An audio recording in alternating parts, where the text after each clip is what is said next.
Hey everybody, and welcome back to The Legend of Zelda the Minish Cap! So, this is the Deepwood shrine the Minish Elder spoke of.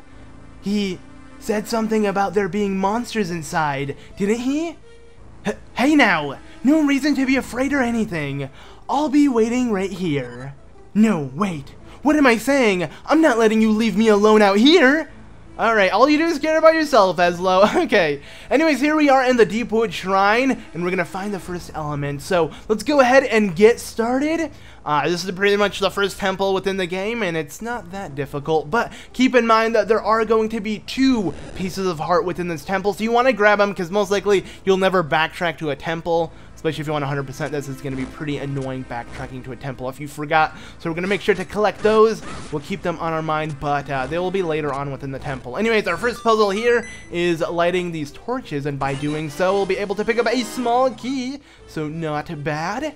And with this small key, we'll be able to open doors. I'm going to skip most of the dialogue, as well as going to say here, because it's just going to be about simple stuff we know about Zelda. I mean, we played Zelda before. We don't need Eslo to tell us this crap. But yeah, here we got enemies falling from the ceiling. I'm gonna ignore them. And here, oh, do you see that lever? Shut up! I know. Okay, cool. Just stand in front of it. Whatever. I think my the rather text dialogue is rather slow, which is kind of annoying. But I don't know if I can speed it up. I should check in the options. I might do that for the next episode. It will make skipping dialogue a lot easier. When I do read it, it's not much of an issue. But when I want to skip it, it's a lot. It's really annoying, I'll tell you that. Not just a lot, but that was, yeah, it's just pretty annoying if that happens. But anyways, wow, look at the size of that barrel. Alright, right.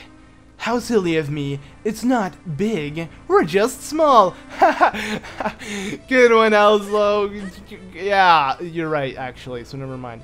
But, anyways, this barrel here can rotate if we light these torches and have the vine go away, because apparently the vine was holding this barrel in place. But that was only one side of the barrel. We have to make our way to the other side and light the other torch, and that will allow us to kind of rotate the barrel to make our way to different entrances and find secrets throughout it. Because if you look at the barrel, there is more than one entrance and several stairways that lead from it. So yeah. Anyways, here we got a little puzzle as well, not too difficult. Just push this like that and step on this one, because they both have to be stepped on at the same time. And with that, this torch will be lit and we can continue onward. I remember the first time I saw the commercial for this game. It was a little off topic, but this area in particular reminds me of it, because I bought the game the second I saw the commercial. I wasn't looking forward to its release, because it was a long time ago. This came out what, 2004 or something? So I wasn't really that into games on release and things. It was just mainstream games, like all the console, home console games. So when I heard of the Minish Cap, I saw a commercial of it. I'm like, whoa, that guy shrunk down and took on this whole place. And I thought it was so freaking cool. It looked so badass. You guys should really look up that commercial, the Minish Cap commercial. I don't know which commercial it was for, but it was just one of the commercials, and it was really stinking cool. It's back then when all of the commercials were stinking cool, if you know what I'm saying. Anyways, those mushrooms, as you saw, when I pull them back, they'll be able to launch me. The more you pull them, the more air you'll get. And here we got a dungeon map. We'll see a piece of heart towards our right. We can't pick that up because we do have these small peg things blocking us, so sadly we cannot make our way over there. But let's go ahead and jump back down and pull this mushroom again. But yeah, I think later on, back to that topic about Game Boys, or rather picking up the game for the first time, I remember I got into the Minish Cap afterwards again when the Game Boy Micro came out, because I'm like, this is the perfect game for the Minish Cap. You know, everything's small. The Game Boy, I was gonna say the Game Boy Minish Cap, but that's not it. The Game Boy Micro is really small, so I actually bought it. And then I remember hearing about the Game Boy SP that actually had a Zelda Triforce on it. It was the Minish Cap exclusive one. I didn't even know about that one either, and I wanted it so freaking badly. I never got it though, because I just got a Game Boy Micro. I ended up selling it too. I always sold all my stuff. I was so dumb when I was younger. But by solving that puzzle, we were able to head down here. Here we'll find 2 statues, and if we do push them in by having the statue go on top of it like that, we'll be able to pick up something in the center. But here's the thing though. You have to be in the center to actually pick it up, so you want to push it out like that. And there we go, the chest has appeared. And with that, we got ourselves a small key. A small key will allow us to open up locked doors, blah, blah, blah. Coolio. And let's go ahead and continue on now. But yeah, I really love the designs for this area as well. Like, the Minish Cap is a really cool concept. It's a lot more far-fetched, though, than like in any other Zelda game, like becoming a small person and stuff. That's why this Zelda game in particular feels like the most random out of all of them. I believe Capcom actually helped make this game, which is really interesting, because I don't think they helped out in any other Zelda game, like helped develop it or something. But I found that cool. I mean, I like the graphics, I like everything about it, but I just found it really interesting. Anyways, with that small key, we were able to push the barrel, make our way to like the top right of that main room with the barrel that was, you know, the barrel is located in. And with that, we're able to use these blue shrooms to hop from area to area, so not bad. You'll find me breaking these pots quite a bit because I really want to pick up as much rupees as I possibly can. They are really important, so yeah, I just want to get them because rupees are super helpful. Obviously, they are a currency, so why not pick them up? You can buy anything with them, of course, because that's how it works. Not just in the real life, of course. That's how it works in like every single freaking game. But anyways, making our way over here by stepping on that switch, we're able to open up that door. But as you can tell, yeah, you can't really do it that easily. We have to push a switch on top of it and keep, or rather a statue on top of the switch and keep it on top so the door can stay open. So we did it like that. Just, you know, a little time consuming, but it's worth it. One issue I have about this game, and this is a pretty big issue, you're going to see me mess up quite a bit throughout it. After killing these enemies, we get ourselves a key as well. But that issue is, if we press start and switch our items, we can actually equip the sword to A and B. That might be good for some people who aren't used to having the sword on A or B, or like switching it around. Like, you know, if you like it on A, you can have it on A. If you like it on B, you can have it on B. Sure, that's cool, but I'm not like that. I'm just getting used to what the sword is normally on, and when it's on there, I'm good. So it gets really annoying when switching through items. I always end up removing my sword and putting on a different item. So you'll see me have a shield in another item and not using my sword. So I don't know why they have the sword as just like a simple switchable item. To me, it doesn't make a lot of sense, but yeah. Anyways, up here we want to head down these stairs. We can't do much in this room yet, but we'll come back later. We want to pick up this blue chest.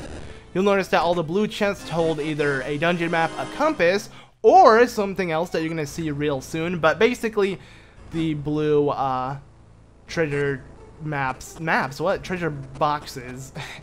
It's weird saying that, but treasure chest, rather. That's more proper, I guess. They hold important things, basically. The smaller ones are usually going to hold keys or rupees or stuff like that.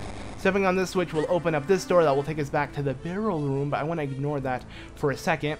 And with this key we obtained a little bit earlier, we want to make our way up here. Let's avoid this guy and quickly open up the door and roll in! Woo! And here we're going to take on a mini-boss! Yeah, it looks a lot like freaking Wiggler from the Mario series. And what you want to do is you want to attack its nose. This is a really simple boss. Attack its nose, and once you do, a heart will appear from its back, or rather its tail, and then you hit it a bunch, and with that, you can kill it, and it's dead. So, woo!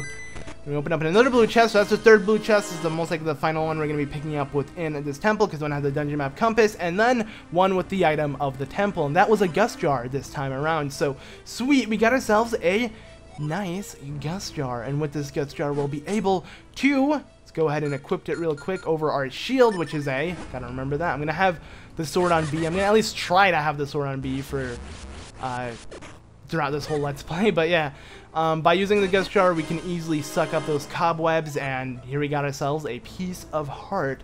So not bad at all. So yeah, now let's go ahead and do this here so we can exit this room and make our way back here. So yeah, you would have noticed that this door was open, but I used a small key to open up that door instead of heading through here because there would have been a cobweb blocking the way, and that's why I just ignored it. But now you know. Anyways, up here, I want to quickly suck these guys. If you do, you'll be able to stun them and hit them. I hit them with a jar there, which was pretty rad, but by doing that, we can easily find switches under these weird dust pile thingies. You want to do that because there's a bunch of valuable things under here. So let's go ahead and step on this one as well. Another chest and more mysterious shells. Now, those don't really have anything to do with what we're doing now, but they will make sense real soon.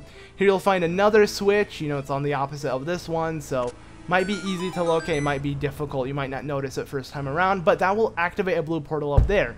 What does that blue portal do? Well, takes you to a piece of heart, but we have to find the original blue portal. Well, it's actually located in the beginning of the temple, but I'm not going to make my way there now. We don't have to, at least. Maybe later, because we will end up going there regardless, but yeah. I want to quickly do this here, and with that, we can open up this chest and pick up a nice, mysterious, 20 shells as well. So far, so good. I'll get into what mysterious shells are later on. They'll have something to do generally in Castletown, so they're not important to talk about right now. Anyways, let's go ahead and suck up this cobweb, and then run up. No, wait, other way. Run upwards like this, and then you'll find, yes, down the hatchet. We'll find a hole that will take us all the way down here. Here we'll find a small lily pad. So now what? Unless we find a way to travel by water, we're not gonna go much further. Well, I did right now, so yeah.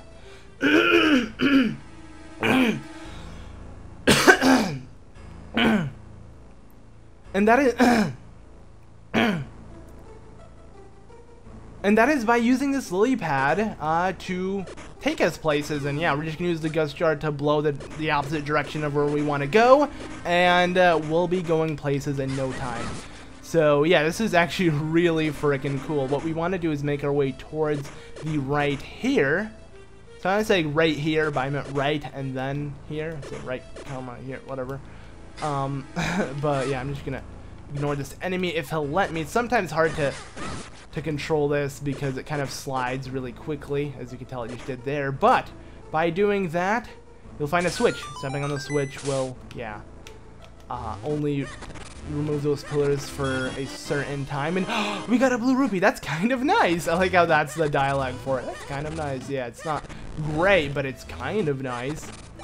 That will give us 5 rupees. I kind of needed that. And now we're gonna go ahead and push this jar right over here so that stays opened. And with that, we can easily make our way up here. So far so good. This is a really simple temple. All of the puzzles are just like, oh, this is, I don't really have to think about it. But then again, it's the first freaking temple. Things will get more difficult as we go on, but generally this game actually is really easy. Just has a lot of side quests. This is like a game that's filled with side quests because the story itself is rather short and kind of linear. But here we got ourselves a small key, and with this small key we can open up another locked door. You guys know that already. But now what we want to do, quickly make our way down here and back to that area we were first at when we first got the lily pad, but we're going to be taking a different path. And the pillars looked like they were going to stay up, but luckily it just, I guess the game has to refresh, letting you know that, oh, you put a jar on there earlier, so we're going to go ahead and let you pass. So thank you. But anyways, we got an ambush of enemies going to be falling. We want to face this way. For some reason I couldn't get Link to do that, but once Link does face this way, we can easily make our way over here and quickly roll off this lily pad. Open up this, and we'll find another chest. Yes, actually, so I was wrong. There aren't only going to be 3. There's going to be 4 of those, blue secret chests. Not necessarily secret, but blue chests within each temple. And this one holds something pretty darn important, and you're going to see what it is. Actually, the most important one of them all. And that is, let's go ahead and open up the big key. This will open up the big door. Or it says big doors, but it's only one big door. It's going to be the boss door, as you know from past and previous in every Zelda game. I said past and previous when that meant the same thing. Past and present and future Zelda games. Whatever. Who knows? Maybe the next Zelda game won't have big keys or boss keys. Maybe they'll have something else. So, yeah. Actually, Skyward Sword didn't necessarily have boss keys. So, never mind. It had, like, these puzzles you do. Whatever. I'm getting off topic. Stepping on the switch makes a red switch that will take us back to the beginning of the temple. And then, see that blue switch that I was talking about earlier? Well, it will take us to where that piece of heart was. And with that, we get ourselves a full heart container, because that is our 4th piece of heart. So it will assemble a new heart container that will increase our maximum life gauge. So sweet! Now, back in this room, you'll notice there were 2 cobwebs that I ignored earlier because we couldn't really do anything about them. And now that we do have this gust blower thing, we can easily suck them up and, yeah, make our way through here. So the boss door is right up ahead, but I want to pick up this 20 rupees. Now what we're going to do is we're going to make our way to the opposite side of the room, and that will allow us to make our way to where the boss door actually is. That other side was literally just for the 20 rupees, which was worth it to say the least. I'm not saying it was a bad thing, because it wasn't at all. But anyways, let's go ahead and suck this up real quickly. And yeah, get launched. Nice. And now what we want to do is do the exact same thing, but on this side. And now, into the boss door. Holy crap, guys. What is the boss for this shrine? Well, it is... See that choo-choo? That frickin' green choo-choo? It's gonna sink in to the frickin' area where the shrine is. And right up here... It's a boss. That's the boss. Literally a freaking choo-choo. A normal choo-choo that you kill in 1 or 2 hits when you're in your normal form. Well, in Minish form, it's a ginormous beast that you must be careful of. Here it is in its full form. So there you go. That's what happens when you fight a choo-choo when it's ginormous. It's going to be a lot harder. It has a really derpy face to it.